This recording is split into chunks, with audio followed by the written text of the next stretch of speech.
Welcome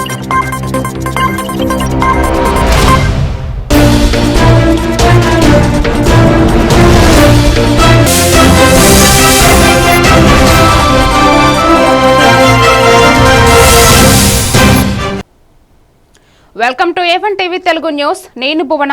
ఇవాల్టి updates చూద్దాం. కోనసీమ జిల్లా పి గన్నవరం నియోజకవర్గం నల్లమిల్లి గ్రామంలో వెలిసిన శ్రీ వెంకటేశ్వర స్వామి ఆలయంలో శనివారం భక్తులు భారీగా హాజరయ్యారు. ఆలయంలో పూజలు చేసి మొక్కులు చెల్లించుకుంటే కోరికలు తప్పకుండా నెరవేరుతాయని ఆలయ నిర్వాహకులు తెలిపారు. ఆలయం వద్ద మొక్కుకున్న తర్వాత తన కుమారుడికి ఉద్యోగం రావడంతో స్వామికి కృతజ్ఞతలు తెలిపిన భక్తురాలు అలివేలు మంగ తాయారు రామకృష్ణ పరమహంస భాగోద్వేగంగా పంచుకున్నారు.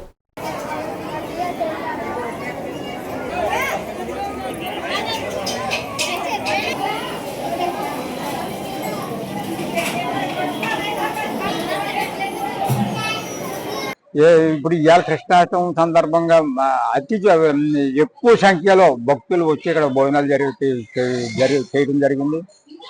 అలాగే ఎప్పుడూ కూడా ప్రతి ఒక్కరికి కూడా ఏమీ విధమైన లోటు లేకుండా మ్యారేజ్లకు చేసుకుంటే వాళ్ళకి ఎంతో కొంత తక్కువ పుచ్చుకోవడం చేయటం, తర్వాత భక్తులు ఎవరైనా అన్నదానాలకు వచ్చి మేము చేసుకుంటా ఉంటే అలాగే వాళ్ళకి పేర్లు ఇచ్చి వాళ్ళ పేర్ల మీద పెట్టడం జరుగుతుంది.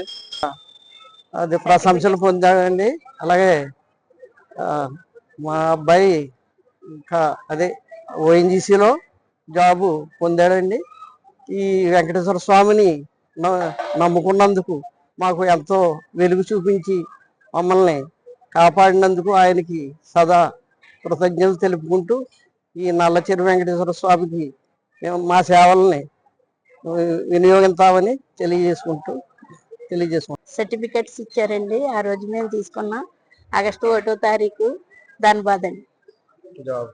జాబ్ కూడా వచ్చిందండి. దేవుడికి మొక్కుకున్నాక మా అబ్బాయికి జాబ్ వచ్చిందండి. చెన్నైలో జాబ్ చేస్తున్నాడండి. కోరికలు తీర్చే దేవుడు అండి. మేము దేవుని కూడా చూడలేదండి. ఆ రోజు మెట్ల మీద కూర్చుంటే మొక్కుకుంటూ వెళ్ళిపోయామండి. మా కోరిక తప్పనిసరి తీరిందండి. నల్లచెరువు వెంకటేశ్వర స్వామి అండి. ఇంకా మేము ప్రతి శ్రావణ మాసం, కార్తీక మాసం, మాఘ మాసంలో 3 సార్లు భోజనం పెడతామని మొక్కుకున్నామండి. ఈ రోజు